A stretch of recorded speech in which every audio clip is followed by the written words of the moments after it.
Bad news, everyone. Dawn is leaving the Babysitters Club and moving to California. I'm going to miss her so much. Dawn starts the book by making dinner.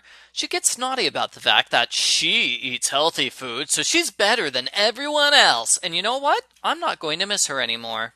Argo Font Book Review. Argo Font Book Review. This book was written by Peter Larangis. Stony Brook is having a charity competition against a town named Lawrenceville. There will be many silly events like dance running and underwear races. But Dawn can't focus on fun. She's sad because she misses her family in California. She doesn't want to wait until Thanksgiving to see them again.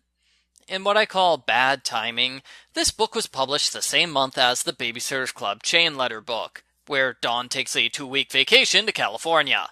So she complains about not seeing her relatives, even though she just spent half the month with them. Even if we pretend that book doesn't count, the last time she saw Jeff was book 64, aka 3 books ago. Last time before that was about 12 books ago, where Dawn got 2 weeks off of school to visit. Honestly, she sees her family a lot. The Spears practice the underwear run, which sounds perverted, but it's not. The goal is to run a relay while stripping to your underwear. Richard tries and fails to take his pants off, which reveals his big red heart boxer shorts, in front of the entire neighborhood. It's a hilarious scene that makes the entire book worthwhile. But Dawn starts to mope because she wants to have fun with her dad. She tells her parents she wants to go to California for 6 months as soon as possible. That's a pretty tall order, but the Babysitters Club runs this town, so they basically get whatever they want. Claudia babysits Jamie Newton. Jamie rides his bike in the driveway, and she complains about how boring it is. She outright ignores him, then goes inside to make phone calls. Claudia is a horrible babysitter, and she should be kicked out of the BSC for leaving a 4-year-old outside unsupervised while she makes personal calls. A bunch of kids come over and they all prepare for the races. The same thing happens later on when Christy babysits for the Papadakises at their big fat Greek family reunion. Dawn's family gets Chinese food. Her fortune says she'll take a long journey soon. Oh my gosh, it's a sign she's gonna move to California. Dawn calls. Carol answers the phone and says, "It's so cool to hear from you." Dawn complains that she hates Carol. What kind of 32-year-old uses the word cool? What a dumb, immature faker. Dawn, when you say stuff like that, it makes me hate you, and now I want to see you leave. I'm 32, I use the word cool all the time. Speaking of dumb adults, Richard rings his doorbell twice in this book. Dude, you don't ring the doorbell to get inside your own house. Mom and Dad discuss travel plans over the next 2 chapters. Since school just started, there are no academic problems. There aren't? Dom will return in March. That seems like a potential problem to me. Also, don't they have a pre-existing custody agreement? Anyway, since there aren't any problems, Dawn gets to go to California in 2 weeks. She screams multiple times because it's finally happening. She tells all the other babysitters, and they're happy for her. Except Christy. Christy is mad. She complains Dawn can't quit without a replacement. Shannon can't replace Dawn. Whoa, hold up. What? They have shoehorned Shannon into almost every book of the series since book 61.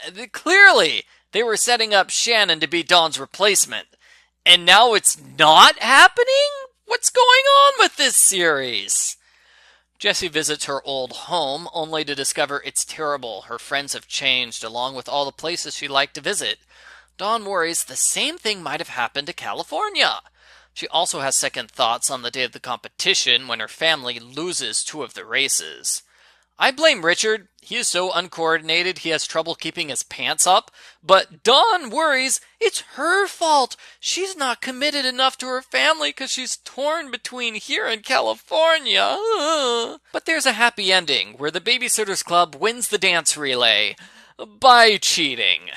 Instead of dancing to the music like she's supposed to, Jessie does huge ballerina jumps to the finish line. Yeah, it technically counts as dancing, but that's not at all dancing to the music they're playing. Oh, they throw Dawn a farewell party. Dawn changes her mind at the last minute, but her mother tells her she needs to go through with this trip because it's what her heart wants. Also, they spent a ton of time and money on this. You're going, Dawn. As a going away present, the Babysitters Club members give Dawn a journal. A California diary, if you will. The end. Postbook follow-up. I thought this book was okay, until the internet convinced me that it's awful. The main problem with the book is its derivative plot. We already had Babysitter Moves Away Forever and Dawn Wants to Live in California books. Frankly, those books were better than this one. The Stacy book especially ruins this one, because she moved away and came back immediately. I don't believe for a second that Dawn's moving away for good. And even when she does move away forever, she still gets 3 more books, because I don't know, maybe the ghostwriters didn't coordinate schedules or something. At one point, Dawn's dad asks if she's serious about moving. Yeah, I'm sure, I said. I explained all my reasons, and he listened silently. A big problem with this book is that Dawn never explains these reasons to the readers. All she does is say, I miss California. But why? I miss California. Why do you miss it? Why is she willing to give up her perfect life here? I get that she misses her family members, but you think she would have a better reason for moving than just, I miss California. Or, you'd think she would have a second reason for moving. Overall, it's not a good book. All it does is delay Dawn's inevitable departure from the series, which means we're going to see this premise get recycled again.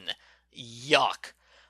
Although I'm sure Dawn approves of recycling storylines. The big competition was interesting, and if I had to read this book before the 2 it's based on, I would like it so much better. As it is, I couldn't get through this one without stopping multiple times to wish that Dawn was already gone. I give Babysitter's Club number 67, Dawn's Big Move, a 2 out of 10. I mentioned California Diaries in this review. That's where Dawn goes. She goes to California and starts a spin-off series. I have reviewed all the books in that series, and there is a link to it right on your screen now, so just tap on it, and you can hear me complain about those books too, if you really want to. I miss California.